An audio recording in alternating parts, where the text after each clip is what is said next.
शोले सिनेमानं इतिहास घडवला. या सिनेमाच्या शेवटी जय नावाचा नायक मरतो तेव्हा देशभरातले प्रेक्षक हळहळले होते.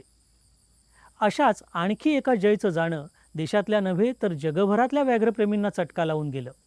विशेष म्हणजे ह्या जयचा शेवट नेमका कसा झाला हे आज तागयत कुणाला कळलेलं नाही. एका दशकानंतर सुद्धा लोक त्याला विसरलेले नाहीत. बोलभिडूच्या जंगल स्टोरीजमध्ये आज मी घेऊन आलोय त्याच बाहुबली जय वाघाची स्टोरी. नमस्कार, मी अनंत सोनवणे. काही दिवसांपूर्वी मुंबईतल्या सायन रुग्णालयात माझा कार्यक्रम होता आणि कार्यक्रमाचा विषय होता ताडोबाची राणी मायाची कहाणी. कार्यक्रम संपल्यानंतर अनेक लोक मला भेटायला आले आणि त्याच्यामध्ये रुग्णालयात काम करणाऱ्या एक वॉर्डन महिला होत्या, त्यासुद्धा आल्या आणि त्यांचा पहिलाच प्रश्न होता, जय वाघाचं काय झालं हो? लक्षात घ्या, जय वाघ नाहीसा होऊन आज 10 वर्ष उलटून गेली आहेत, पण आजही त्या वॉर्डनना पहिला प्रश्न विचारावासा वाटतो, जय वाघाचं काय झालं? जयची कहाणी सुरू होते 2011 मध्ये नागझिराच्या जंगलात. गोंदिया भंडारा हे जे 2 जिल्हे आहेत विदर्भातले, त्या 2 जिल्ह्यांमध्ये पसरलेला नवेगाव नागझिरा नावाचा व्याघ्र प्रकल्प आहे. हा व्याघ्र प्रकल्प डिसेंबर 2013ला जाहीर झाला. मात्र जयची कहाणी सुरू होते 2011 मध्ये, म्हणजे जेव्हा व्याघ्र प्रकल्प घोषित झालेला नव्हता. तेव्हा नागझिरा हे एक अभयारण्य होतं आणि मारुती चितमपल्ली असतील किंवा व्यंकटेश माडगुळकर असतील यांच्या लेखनातून नागझिरा मराठी वाचकांना तेव्हा परिचित झालेला होता. माडगुळकरांचं नागझिरा हे पुस्तक तर अत्यंत लोकप्रिय झालेलं होतं. चितमपल्लींनी नागझिऱ्यात राहून संशोधन केलेलं होतं, त्यामुळे नागझिरा लोकांना माहिती होता. त्याच वेळेला ताडोबा हा जो व्याघ्र प्रकल्प आहे तो तितकासा लोकप्रिय त्यावेळी झालेला नव्हता. त्यामुळे साहजिकच नागझिरा अभयारण्याकडे लोकांची पावलं मोठ्या प्रमाणावर वळत होती. अत्यंत सुंदर जंगल आहे, मी तुम्हाला सांगू इच्छितो. आणि सगळ्यात महत्त्वाचं म्हणजे महाराष्ट्रामध्ये जेवढे म्हणून व्याघ्र प्रकल्प आहेत त्याच्यामध्ये कुठेही जंगलाच्या आतमध्ये राहण्याची सोय नाही, पण नवेगाव नागझिरा व्याघ्र प्रकल्पामध्ये ती सोय आहे. त्यामुळे ज्यांना जंगलाची खरंच खूप उत्कट आवड आहे त्यांनी जंगलाचा जिवंत अनुभव घेण्यासाठी, जंगलाच्या आत राहण्याचा अनुभव घेण्यासाठी नागझिराला जरूर भेट दिली पाहिजे, असं मी या निमित्ताने सांगू इच्छितो. पुन्हा वळूया जयच्या कहाणीकडे. 2011चा काळ होता. नागझिरामध्ये पर्यटकांची बऱ्यापैकी ये-जा होती आणि त्या काळामध्ये नागझिरामध्ये मांगेझरी नावाचा एक परिसर होता. तिथे एक वाघीण राहायची, तिचं नाव होतं माई. त्याचवेळी त्या परिसरामध्ये एक मोठा नर वाघसुद्धा होता, त्याचं नाव होतं डेंडू. तर या डेंडूचं आणि माईचं मिलन झालं आणि 2011 मध्ये त्यांना 2 पिल्लं झाली. दोन्ही पिल्लं नर होती. त्यातलं एक पिल्लू खूप धाडसी होतं, खूप धीट होतं आणि एक पिल्लू घाबरट होतं.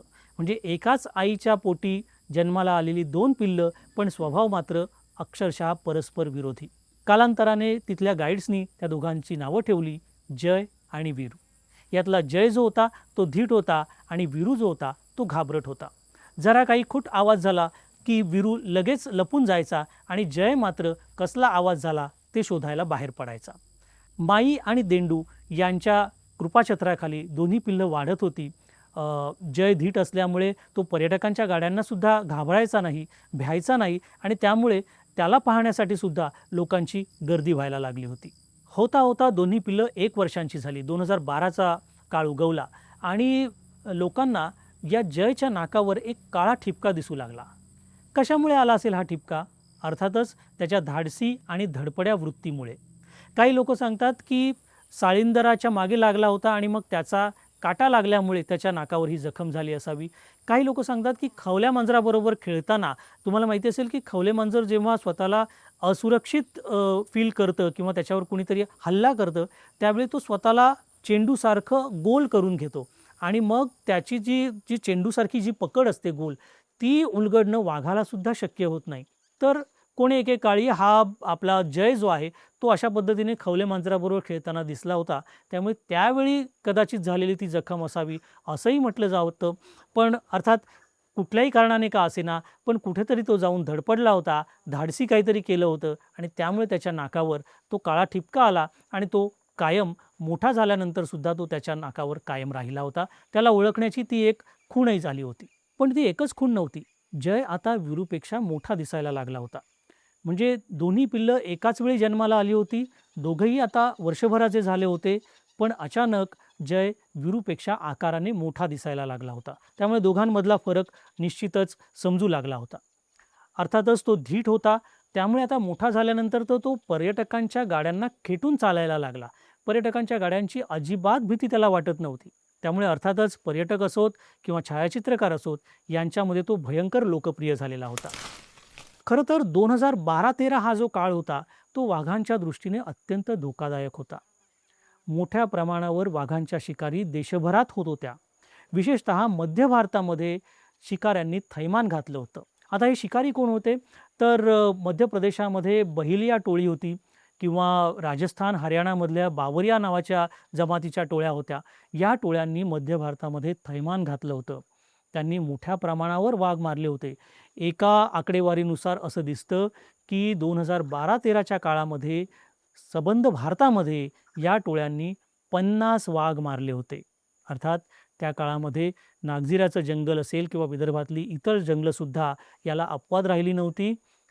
नागझिरामध्ये त्या काळामध्ये राष्ट्रपती नावाचा एक खूप मोठा नरवाघ होता. तो सुद्धा गायब झाला. त्याच्यानंतर नागझिऱ्यातले आणखीन 2 नर दिसेनासे झाले. आणि सगळ्यात महत्त्वाचं, आपल्या कहाणीच्या दृष्टीने सगळ्यात महत्त्वाचं म्हणजे जयचा जो भाऊ होता वीरू, तो सुद्धा अचानक गायब झाला. बहेलिया टोळीनेच या सर्व वाघांची शिकार केली असावी असं बोललं जातं. देशभरात शिकाऱ्यांनी थैमान घातलेलं असतानाच जयची आईपासून वेगळं होण्याची वेळ आली. आता त्याला स्वतःची टेरिटरी शोधणं भाग होतं. त्यासाठी इतर नरांबरोबर संघर्ष करणं भाग होतं. या सगळ्या प्रक्रियेमध्ये पहिला संघर्ष झाला तो त्याच्या वडिलांशीच, म्हणजे डेंडूशी. अर्थात डेंडू शक्तिमान होता, अनुभवी होता, वयानंही मोठा होता. त्यामुळे या पहिल्या लढाईत जयला पराभव पत्करावा लागला आणि त्याला तिथून जावं लागलं. यानंतरच्या काळामध्ये बायसन रोड असेल, VIP रोड असेल किंवा नवीन नागझिरा, कोका या सगळ्या परिसरामध्ये त्याचा वावर असल्याचं दिसतं.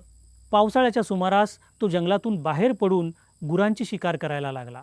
जंगलामध्ये गव्यांची सुद्धा शिकार करायला लागला. एक साधारण ऑब्झर्वेशन असं आहे की जे वाघ गुरांवर किंवा गव्यांवर गुजराण करतात, ते वाघ अधिक आकाराने खूप मोठे होतात. जय आधीच आकाराने मोठा होता. आता तो गव्यांची शिकार करायला लागला, गुरांची शिकार करायला लागला. त्यामुळे त्याचा आकार आणखी वाढत गेला. त्यानंतर भंडारा शहराजवळ नागपूर-कोलकाता हायवे पार करत तिथून तो अड्याळ, रावणवाडी असा सगळा प्रवास करत करत सप्टेंबर-ऑक्टोबरच्या सुमारास नागपूर जिल्ह्यातल्या उमरेड कऱ्हांडला या अभयारण्यामध्ये पोचला. म्हणजे नवेगाव नागझिरापासून 100 किलोमीटरचा प्रवास करून तो उमरेडमध्ये पोचला होता. जय जेव्हा तिथे पोचला त्यावेळी तिथे 2 नरांचं राज्य होतं. जयला या दोघांबरोबर लढाई करावी लागली. या दोघांचाही पराभव करावा लागला आणि त्यांच्या पराभवाबरोबरच उमरेडमध्ये एका नव्या पर्वाची सुरुवात झाली. उमरेड कऱ्हांडला पवनी अभयारण्य हे नागपूरपासून जवळ आहे. अगदी छोटंसं आहे. 189 चौरस किलोमीटर एवढाच या अभयारण्याचा विस्तार आहे, पण अतिशय सुंदर आहे. 1 मे 2013 पासून इथं पर्यटन सुरू झालं. 1 मेला पर्यटन सुरू झालं आणि जय आला होता सप्टेंबर-ऑक्टोबरला. म्हणजे पर्यटन सुरू झालं त्यावेळी जय तिथं नव्हता. पर्यटकांसाठी अभयारण्य खुलं झालं. मे, जून या 2 महिन्यांमध्ये काही पर्यटक तिथे पोचले, परंतु तिथे वाघ दिसत नव्हते. इतरही प्राणी फार काही मोठ्या प्रमाणावर दिसत नव्हते. त्यामुळे पर्यटकांमध्ये तितकासा उत्साह नव्हता. जून, जुलै, ऑगस्ट पावसाळ्यानिमित्त अभयारण्य बंद राहिलं आणि मग 1 ऑक्टोबरला अभयारण्य पर्यटकांसाठी पुन्हा खुलं झालं. त्यावेळी जय तिथे पोचलेला होता. जयच्या येण्यानं या अभयारण्याचं नशीब पालटलं. पर्यटकांची रीघ लागली. आधीच सांगितलं त्याप्रमाणे जय पर्यटकांच्या गाड्यांना अजिबात घाबरत नव्हता. त्यामुळे त्याचं दर्शन वारंवार होऊ लागलं आणि त्यामुळे पर्यटकांची रीघ लागली. त्यावेळी तिथं 3 वाघिणी होत्या, राई, फेरी आणि चांदी. जयचं या तिन्ही वाघिणींबरोबर मिलन झालं. या तिन्ही वाघिणींना बछडे झाले. हे बछडेसुद्धा जयसारखेच अत्यंत बोल्ड होते. त्यामुळे त्यांना पाहायलासुद्धा पर्यटकांची रीघ लागली. आता या पर्यटकांमध्ये मोठमोठ्या सेलिब्रिटींचा सुद्धा समावेश होऊ लागला. म्हणजे master blaster Sachin Tendulkar, Rahul Dravid, Anil Kumble, Shaun Pollock असे क्रिकेटरसुद्धा त्या काळामध्ये उमरेडला हजेरी लावून गेले, जयचं दर्शन घेऊन गेले. जयबद्दल त्या काळामध्ये विविध वर्तमानपत्रांमध्ये छापून येत होतं. सोशल मीडियावर त्याची चर्चा सुरू होती आणि मग या चर्चेला काहीसं अतिशयोक्तीचं सुद्धा स्वरूप दिलं गेलं. म्हणजे जय हा आशियातला सर्वात मोठा वाघ आहे किंवा भारतातला सर्वात मोठा वाघ आहे. त्याचं वजन 250 किलोपेक्षा सुद्धा जास्त आहे. अशा प्रकारच्या अनेक बातम्या त्या काळामध्ये येत होत्या. त्याची खातरजमा अर्थातच कुणी केली नव्हती. मात्र कदाचित त्यावेळी मार्केटिंगसाठी म्हणून या सगळ्या बातम्यांचा वापर केला गेला. त्याचवेळी एक विचित्र घटना घडली. नवेगाव साधू नावाचं एक गाव अभयारण्याजवळ होतं. या गावाच्या बाहेर काही गुरं बांधलेली होती. जयने या गुरांवर हल्ला केला. यात काही नवीन नव्हतं. पण यावेळी नवीन हे होतं की जय एकटा नव्हता. त्याच्याबरोबर त्याची मादी होती चांदी आणि या दोघांचे 4 बछडे होते. ते सुद्धा या हल्ल्यात सहभागी होते. म्हणजे एका वेळी 6 वाघांनी गुरांवर हल्ला केला. या मोठ्या हल्ल्यामध्ये 15 ते 16 गुरं मारली गेली आणि जय आणि त्याचे कुटुंबीय त्यावेळी 2 ते 3 गुरं जंगलामध्ये घेऊन सुद्धा गेली. अशा पद्धतीने जयचा धीटपणा तो हळूहळू वाढत होता. नंतरच्या काळात जयची मजल इतकी वाढली की तो बैलगाडीवर सुद्धा हल्ला करू लागला. म्हणजे विचार करा की रस्त्यानं बैलगाडी चालली आहे, विदर्भात त्याला बैलबंडी म्हणतात. बैलगाडी चालली आहे, तिला बैल जोडलेले आहेत, बैलगाडीच्या आतमध्ये शेतकरी बसलेला आहे. असं सगळं असताना सुद्धा कशाचीही तमा न करता हा जय त्या बैलगाडीवर हल्ला करतोय. बैलगाडीला जोडलेल्या बैलाला मारून त्याला खेचून नेण्याचा प्रयत्न करतोय. एवढी मजल त्याची गेली होती, हे लक्षात घ्या. नंतरच्या काळामध्ये तो अभयारण्याच्या बाहेरसुद्धा जाऊ लागला. खूप मोठ्या परिसरामध्ये त्याचा वावर वाढला आणि मग असा धोका उत्पन्न झाला की कधीतरी याचा माणसाबरोबर संघर्ष होऊ शकतो. ते टाळण्यासाठी म्हणून वनविभागाने एक निर्णय घेतला की याच्या मानेला आपण सॅटेलाईट कॉलर लावूया, जेणेकरून हा कुठे कुठे जातोय याच्यावर लक्ष ठेवलं जाईल. म्हणून मग त्याला बेशुद्ध केलं गेलं आणि त्याला सॅटेलाईट कॉलर लावली गेली. त्यावेळी त्याचं वजन केलं गेलं तेव्हा ते वजन भरलं 220 किलोग्रॅम. कॉलर लावल्यानंतर काही काळानंतरच ती कॉलर बिघडली. त्यामुळे पुन्हा एकदा बेशुद्ध केलं गेलं आणि पुन्हा नवीन कॉलर लावली गेली. सप्टेंबर 2015मध्ये जयला सॅटेलाईट कॉलर लावली आणि मग तो कुठे कुठे जातोय हे कळायला लागलं. नागभीड, ब्रह्मपुरी, सिंदेवाही या जंगलामध्ये सुद्धा त्याचा वावर असल्याचं लक्षात आलं. गोसेखुर्द धरण पोहून तो ये-जा करत असल्याचं दिसलं आणि सगळ्यांना आश्चर्य याचं वाटलं की हा एक वाघ जवळजवळ 400 ते 450 किलोमीटर परिसरात फिरत होता. सगळ्यात महत्त्वाचं म्हणजे या सगळ्या भ्रमंतीमध्ये त्याने कधीही कुठल्याही ग्रामस्थावर किंवा कुठल्याही वनकर्मचाऱ्यावर हल्ला केला नाही. जय असा लोकप्रियतेच्या शिखरावर असतानाच एक भयंकर घटना घडली. 18 एप्रिल 2016ला त्याच्या सॅटेलाईट कॉलरमधून सिग्नल येणं बंद झालं. जय नेमका गेला कुठे त्याचा शोध घेणं सुरू झालं, पण तो काही सापडला नाही. म्हणजे गळ्यात कॉलर असूनसुद्धा एक वाघ गायब झाला. त्याच्या शोधासाठी सगळीकडे कॅमेरा ट्रॅपिंग केलं गेलं. उमरेड, बोर, ब्रह्मपुरी, नागझिरा या सगळ्या ठिकाणी त्याचा शोध घेतला गेला. मोठ्या प्रमाणावर पेट्रोलिंग झालं. त्याची माहिती देणाऱ्यासाठी बक्षीस जाहीर झालं. परंतु या सगळ्याचा काहीही परिणाम झाला नाही. शेवटपर्यंत जयचा शोध लागला नाही. जय नेमका कुठे गेला असेल याविषयी काही शक्यता वर्तवण्यात येतात. त्यातली पहिली शक्यता अर्थातच तो उमरेडचं अभयारण्य सोडून, तिकडचं जंगल सोडून दुसऱ्या कुठल्या तरी जंगलात गेला असावा आणि सॅटेलाईटची जी कॉलर होती ती बिघडली असावी, त्यामुळे त्याचे सिग्नल येणं बंद झालं असावं. ही पहिली शक्यता. दुसरी शक्यता, दुसऱ्या कुठल्या तरी नराबरोबर त्याची लढाई झाली असावी आणि त्या झटापटीमध्ये त्याचा मृत्यू झाला असावा. तिसरी शक्यता जी अधिक ठळकपणे समोर येते ती म्हणजे शिकारीची. त्या काळामध्ये शिकाऱ्यांनी थैमान घातलेलं होतंच, त्यामुळे बहेलिया टोळीकडूनच जय मारला गेला असावा अशी शक्यता दाट वर्तवली जाते. आणखीन एक कुजबूज या सगळ्या परिसरामध्ये ऐकायला येते की एखाद्या शेतकऱ्याने आपल्या शेताच्या रक्षणासाठी लावलेल्या कुंपणाला शॉक बसून जयचा मृत्यू झाला असावा अशी सुद्धा दबल्या आवाजात चर्चा ऐकू येते.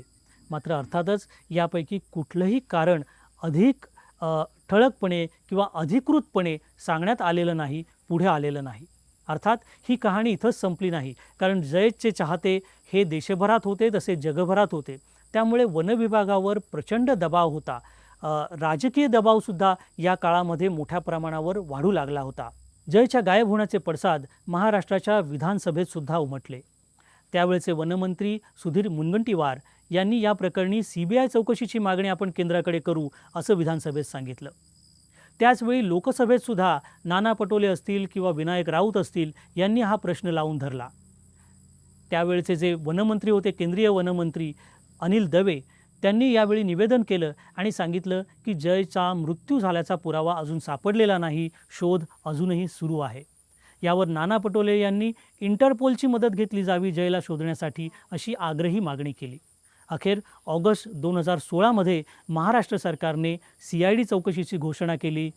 जय एक वाघ गायब होतो आणि त्याच्यासाठी CID चौकशी लावली जाते. ही चौकशीसुद्धा झाली, मात्र दुर्दैवाने या चौकशीच्या अंतीसुद्धा कुठलाही ठोस निष्कर्ष निघाला नाही. आज या घटनेला 10 वर्ष उलटून गेलीत. जयचा ठाव ठिकाणा लागलेला नाही. तो मेला असेल तर तो कसा मेला, तो कसा गायब झाला हे सुद्धा कळलेलं नाही. असं असलं तरी जयचे चाहते आजही त्याला विसरलेले नाहीत. त्यांच्या मनात जय आजही जिवंत आहे. जयची ही कहाणी तुम्हाला कशी वाटली आम्हाला कळवा. आणि या व्यतिरिक्त जंगल स्टोरीजमध्ये आणखीन कुठल्या प्रकारच्या स्टोरीज ऐकायला तुम्हाला आवडतील हे सुद्धा कमेंटमध्ये लिहून नक्की कळवा.